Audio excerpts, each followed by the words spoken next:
우리 옆에 계신 분과 인사하겠습니다. 하하하 이렇게 인사하겠습니다.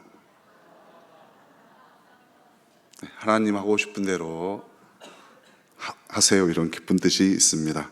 오늘 제목은 하나님은 마르지 않고 샘솟는 은혜를 너에게 부어주십니다. 네, 여기서 너에게 일부러 제가 나에게 안 하고 너에게 이렇게 썼습니다. 네, 표현이 어색할지라도 우리 옆에 사람에게 한번 해보겠습니다. 너에게 부어주십니다.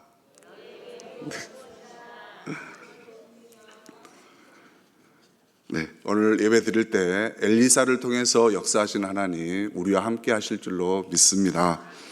네, 오늘 말씀은 내가 너를 위하여 어떻게 하랴, 이 하나님을 이 시간 만나기를 소망합니다.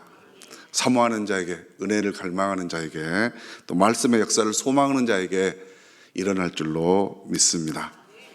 네, 제가 금요 설교를 2월 10일 날 했었습니다. 기억 안 나시죠? 네. 그때 신병교육대에 입대한 청년에 대해서 말은 힘이 있다, 군인은 명령에 따라 이렇게 산다고 말씀을 했었습니다. 벌써 6주가 지나서 수료를 했다고 합니다. 네. 이제 수료식에 부모님께서 가셨는데 늠름하고 씩씩한 모습에 눈물을 흘리셨다고 합니다. 추운 겨울에 건강하고 잘 지내도록 좋은 동료를 만나서 수료하기를 기도했는데 기도에 응답하신 하나님께 감사드린다고 말씀하셨습니다. 그리고 또 저에게도 또 이렇게 지구여서 기도해 주신 목사님께 감사드립니다 이렇게 말씀해 주셨습니다.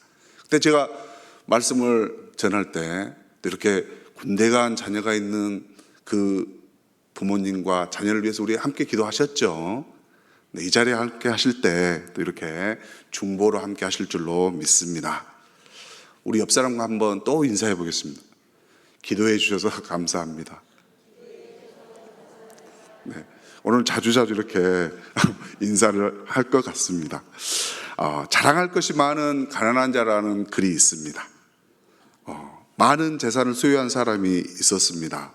그런 물질적 풍요로서는 이 생활의 기쁨이나 즐거움을 느낄 수가 없었습니다. 그러던 어느 날 옆집에 사는 가족들을 보았습니다. 근데 그 집은 허름하고 이렇게 윤택하지 못한 그런 생활을 하는 사람들이었습니다. 근데 그 집 사람들은 언제나 웃음을 띤 얼굴을 하고 지냈습니다. 그래서 그 부자가 그 옆집 사람에게 물었습니다. 어떻게 하면 즐겁게 살아갑니까? 네. 그러자 옆집 사람은 대답했습니다. 모르긴 해도 당신보다 더 많은 것을 자랑할 것이 많다, 이렇게 말을 했다는 것입니다. 그래서 부자가 옆집 사람에게 물어봅니다. 어떤 것을 소유했길래 그렇습니까? 그랬더니 가난한 집 사람이, 이 가난하다고 표현은 좀 그렇죠. 네. 이렇게 대답합니다. 나에게는 영생이 있습니다. 네. 나에게는 크고 아름다운 집이 천국에 있습니다. 다른 사람들은 감히 생각할 수 없는 평화를 소유하고 있습니다. 말로 다 할 수 없는 즐거움이 있습니다. 영원히 변치 않는 사랑을 받았습니다. 건강하고 부모에게 순종하는 자녀들이 있습니다. 신실하고 변함없는 친구들이 있습니다. 캄캄한 밤중에도 찬송을 부를 수 있습니다. 생명의 멸관이 있습니다. 네. 여섯 번째를 제가 빠뜨렸습니다. 현숙하고 신실한 아내가 있습니다. 큰일 날 뻔했습니다. 네. 11번째, 내게 필요한 모든 것을 충족해 주시는 나의 구세주 예수 그리스도를 모시고 살아갑니다. 네. 이렇게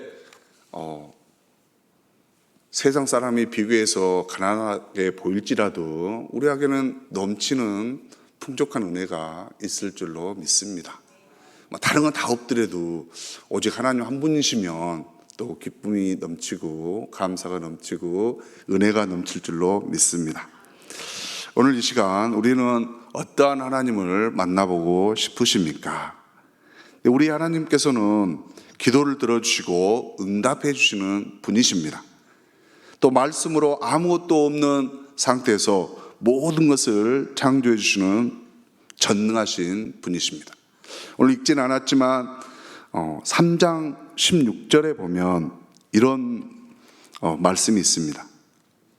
4장 바로 앞에가 3장이죠. 16절에 보면 그가 이르되 여호와의 말씀이 이 골짜기에 개천을 많이 팔아 하셨나이다. 여호와께서 이르시기를 너희가 바람도 보지 못하고 비도 보지 못하되 이 골짜기에 물이 가득하여 너희와 너희 가축과 짐승이 마시리라 하셨나이다. 아침이 되어 소재 드릴 때 물이 에돔 쪽에서부터 흘러와 그 땅에 가득하였더라. 아멘. 네. 북이스라엘과 남유다가 합쳐서 이 에돔과 모압과 전쟁을 하고 있을 때 하나님께서 역사하신 일입니다. 개천을 많이 팠는데 하나님께서는 17절에 이렇게 말씀하십니다. 바람도 보지 못하고 비도 보지 못하되. 네, 우리가 비가 내리려면 좀 하늘이 좀 이렇게 먹구름도 끼고 날씨가 좀 비 올 듯 해야 되는데 오늘 주님은 분명하게 말씀하십니다. 바람도 보지 못하고 비도 보지 못하더라도 하천의 물이 넘치게 하신다는 것입니다. 우리 주님은 분명 말씀하신 대로 이루어 주시는 것입니다. 근데 20절에 보니까 소재 드릴 때 물이 에돔 쪽에서부터 흘러와서 그 땅에 가득했다. 소재라고 하는 예배를 드릴 때 그 일이 일어났다는 것입니다. 오늘 또 우리가 하나님 믿고 나가면서 전능하신 하나님, 이루실 그 하나님을 기대하면서 나아갈 때 전능하신 하나님의 그 능력으로 역사하실 줄로 믿습니다.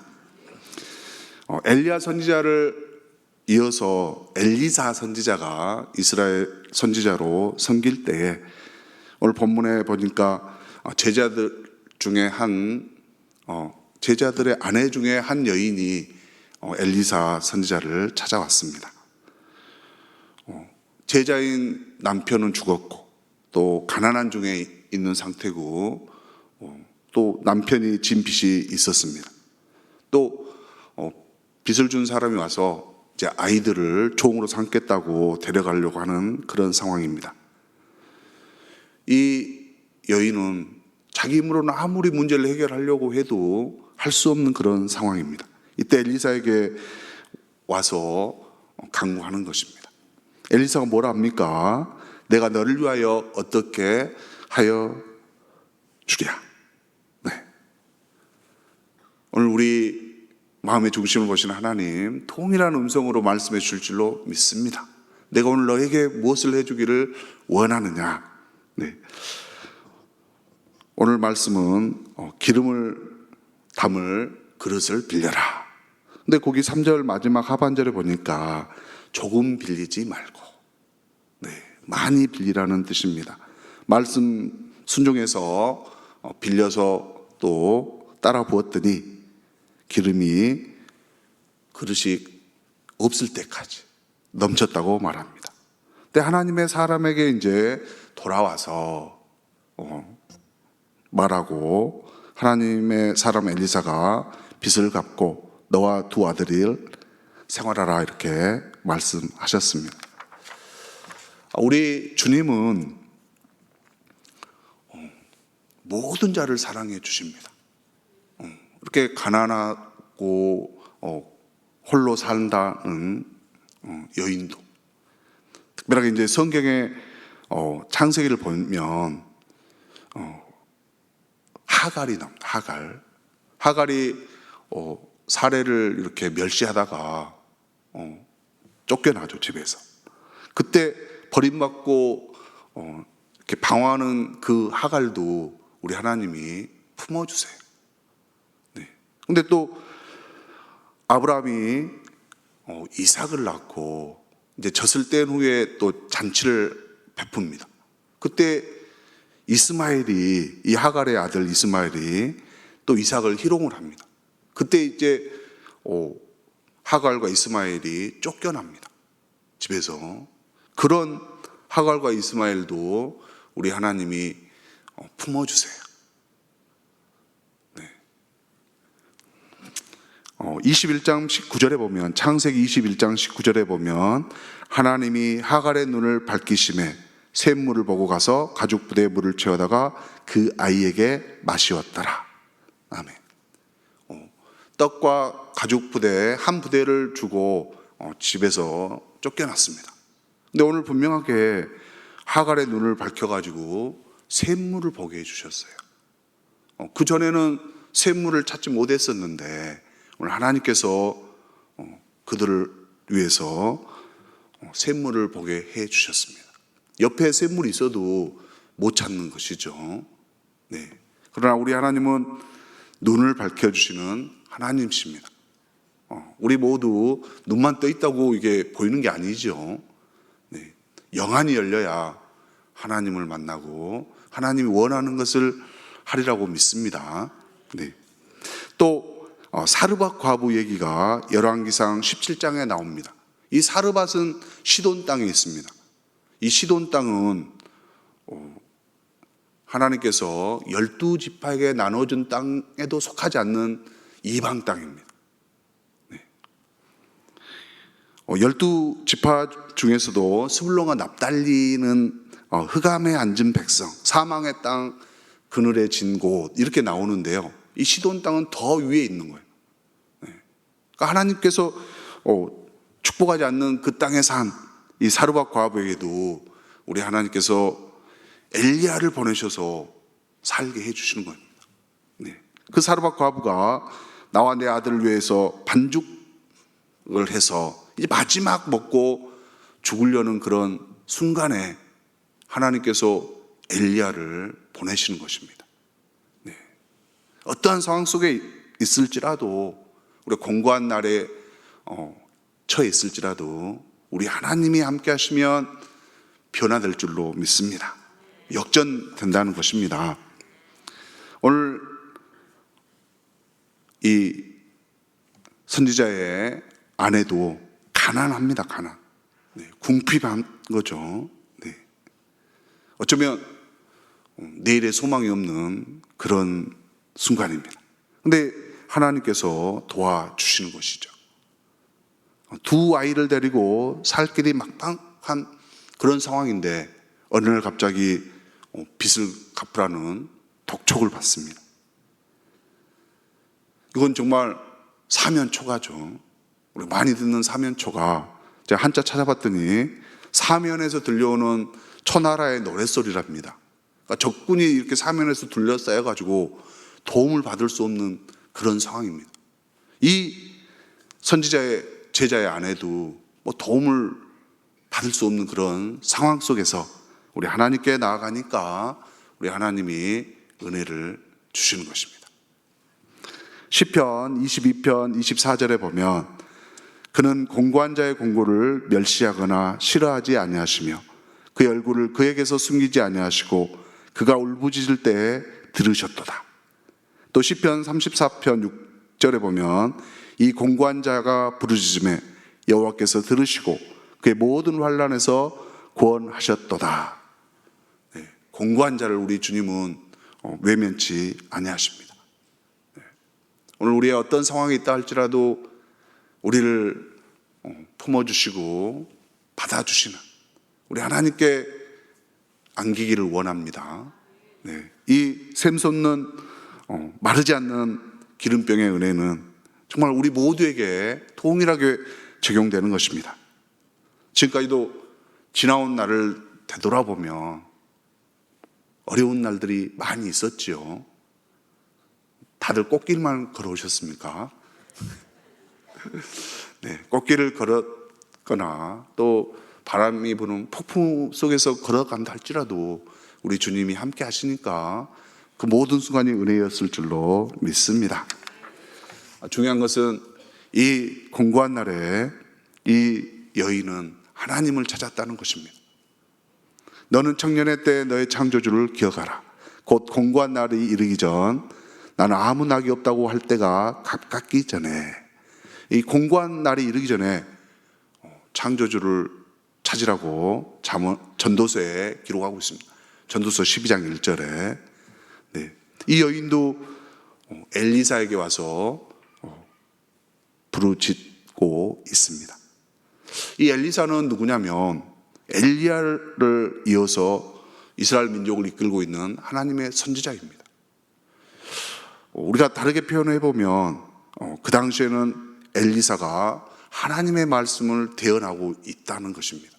근데 이 여인은 곧 엘리사를 찾았다는 것은 하나님을 찾아온 겁니다. 우리 모두도 하나님 앞에 부르짖기를 원합니다. 네. 예수님께서도 이렇게 말씀하십니다. 수고하고 무거운 짐진 자들아 다 내게로 오라. 내가 너희를 쉬게 하리라. 네. 마태복음 11장 28절에 수고하고 무거운 짐진 자들 다 내게로 오라고 말씀하십니다. 우리가 예수님을 찾고 예수님께 간구할 때 예수님께서 꼭 다 응답하시리라 믿습니다. 근데 우리가 기도했는데 응답이 안 되네요. 막 그런 인상 쓰고 다닐 수 있죠. 네, 오늘 아무리 기도해도 응답이 안 됐구나. 뭐 이렇게 낙심해서 돌아가는 사람이 있을 수도 있습니다. 근데요, 주님은 마태복음 6장 33절에 이렇게 말씀하십니다. 너희는 먼저 그의 나라와 의를 구하라. 그래야만 이 모든 것을 너희에게 더하시리라. 내가 구하고 있던 것이 정말 내 개인의 영화를 위해서 구한 것인지, 한번 주님의 나라와 의를 위해서 구하는 것인지를 한번 생각해 보면 오늘 기도의 응답이 정말 확실히 이루어질 줄로 믿습니다. 네, 하나님의 나라를 구할 때 응답이 안 이루어진다 할지라도, 한 가지도 응답이 안 됐다 할지라도 하나님 앞에 구한 것은 다 들어주신 줄로 믿습니다.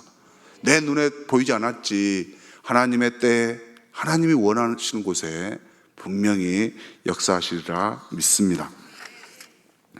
하나님께 찾아오면 은혜가 있습니다.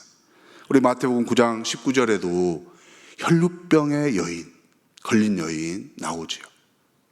야이로의 그 딸 살리려고 가는 길에 이 혈루증 걸린 여인이 예수님께 나옵니다.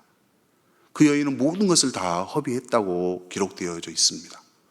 근데 마지막으로 간절한 마음으로 예수님의 옷자락을 만지기만 해도 낫겠다는 그 믿음으로 예수님을 만나러 찾아온 겁니다.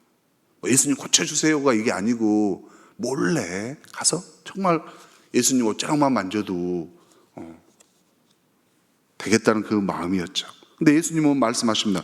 내 믿음이 너를 구원하였느니라.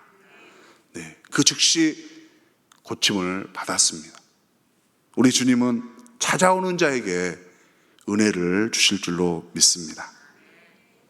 근데 찾아가서 오늘 이 선지자의 아내는 아주 자세하게 모든 것을 다 얘기하고 있습니다.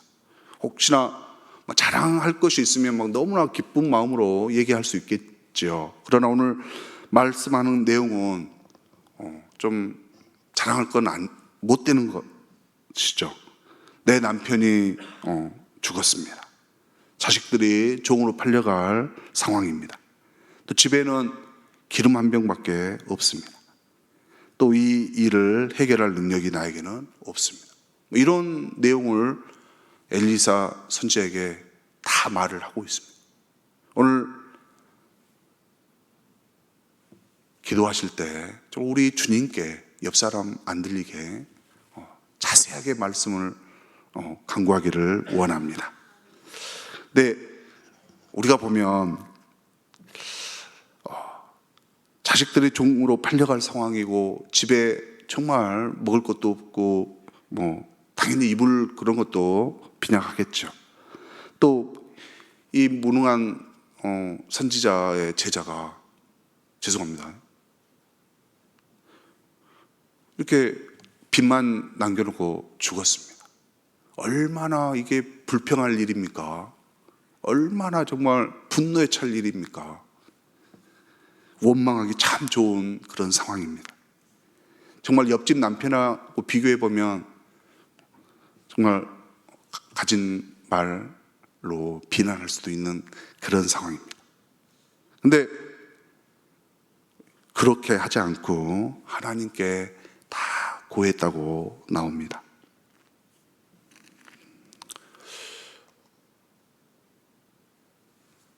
특별하게 우리가 연약한 사람들을 이렇게 만났을 때, 또 누구의 도움이 필요한 사람을 만났을 때, 보통 사람들은 하늘은 스스로 돕는 자를 돕는다, 게으른 자는 돕지도 마라, 그렇게 생각할 수 있지 않습니까?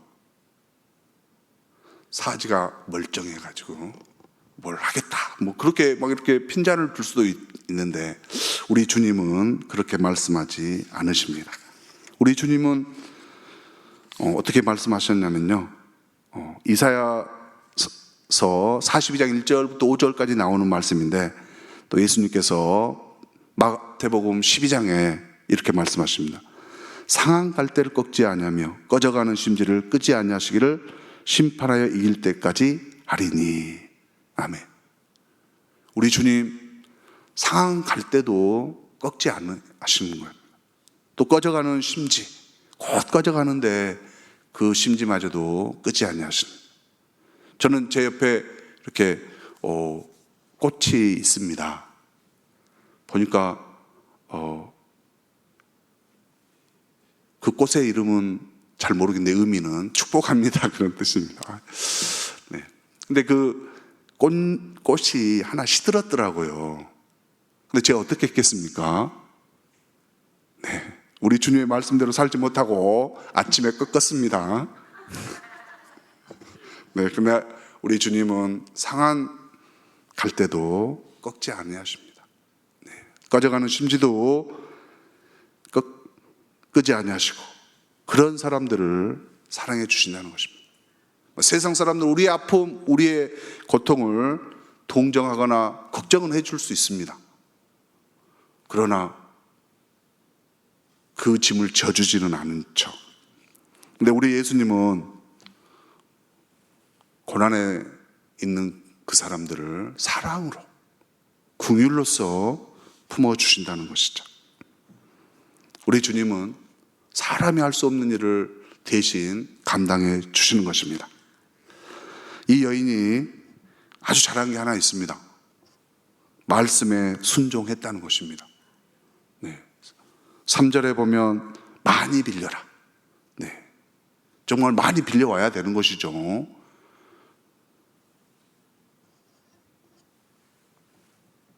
그리고 나서 정말 기름병에 이렇게 그릇에 옮겨 부었더니 역사가 일어났습니다. 우리가 믿음은 있지만 순종하고 행하지 않으면 일어나지 않습니다.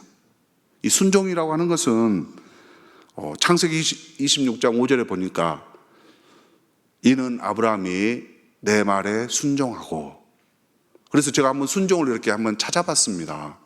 그래서 히브리어로 순종은 듣다, 청종하다, 이런 의미가 있습니다. 근데 좀 더 나아가서 이제 복종하다, 행하다, 이런 의미를 또 내포하고 있습니다.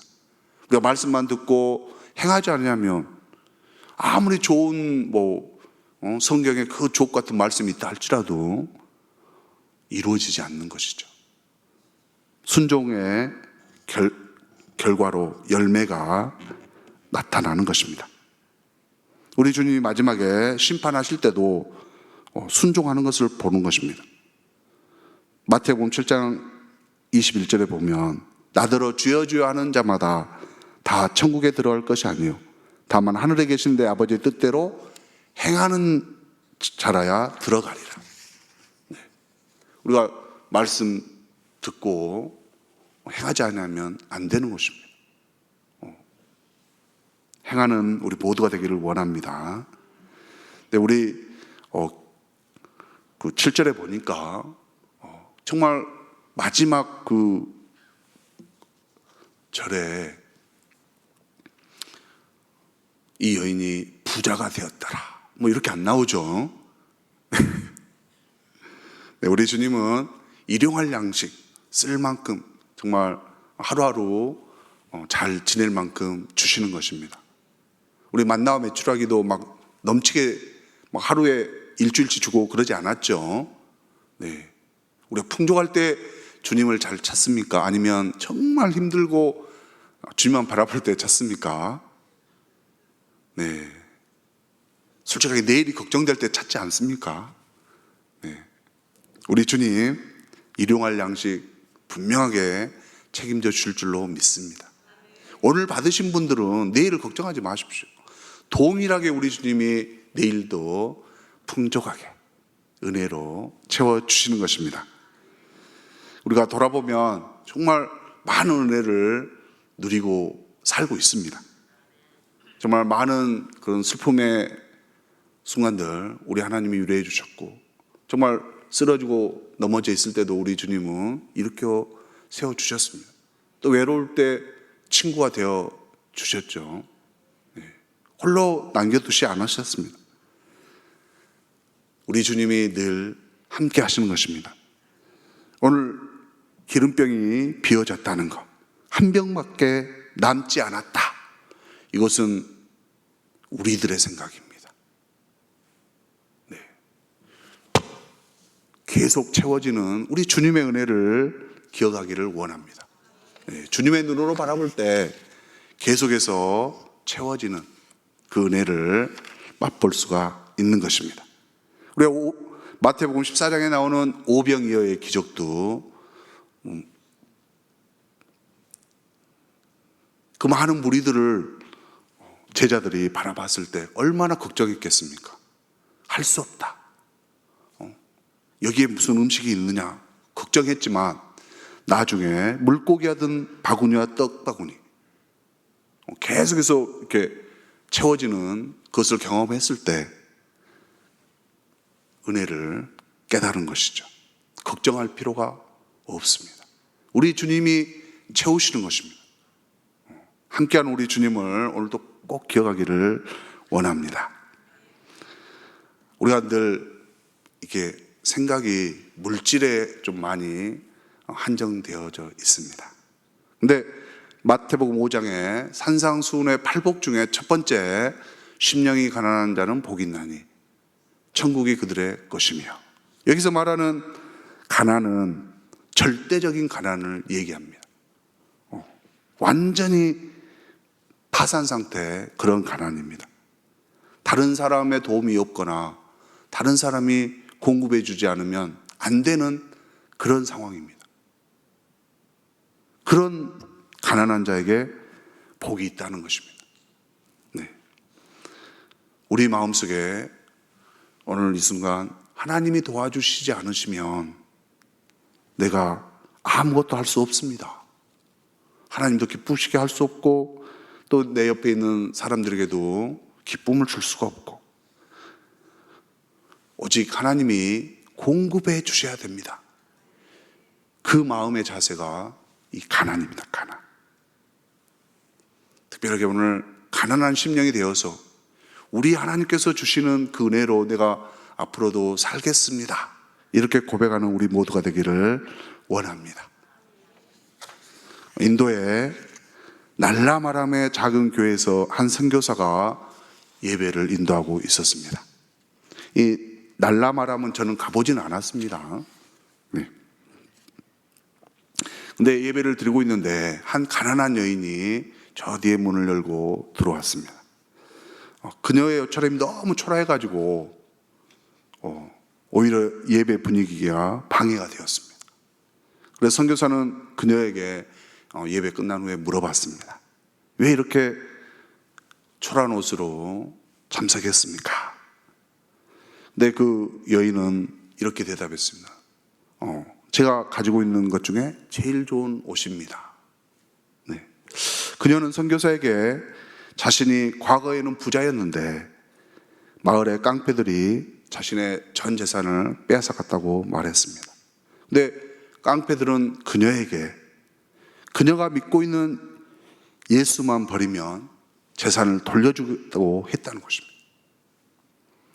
근데 그녀가 이렇게 대답했죠. 저는 비록 가난하게 살아도 나의 예수님을 모시고 살 수만 있다면 재산 같은 것은 포기할 수 있습니다. 네. 우리가 모든 것을 다 포기하더라도 오직 예수님만 붙잡기를 원합니다. 우리가 비록 약하고 힘들어도 신령한 이 기름을 채워주신 기름병이 있다는 것을 깨닫기 원합니다. 그 기름병은 예수 그리스도십니다. 말씀으로 오신 우리 예수님. 그 예수님이 우리를 여기까지 인도해 주시고 앞으로도 인도해 주시리라 믿습니다. 마르지 않고 샘솟는 성령의 은혜를 부어주시는 그 하나님께 감사하면서 찬양하도록 하겠습니다.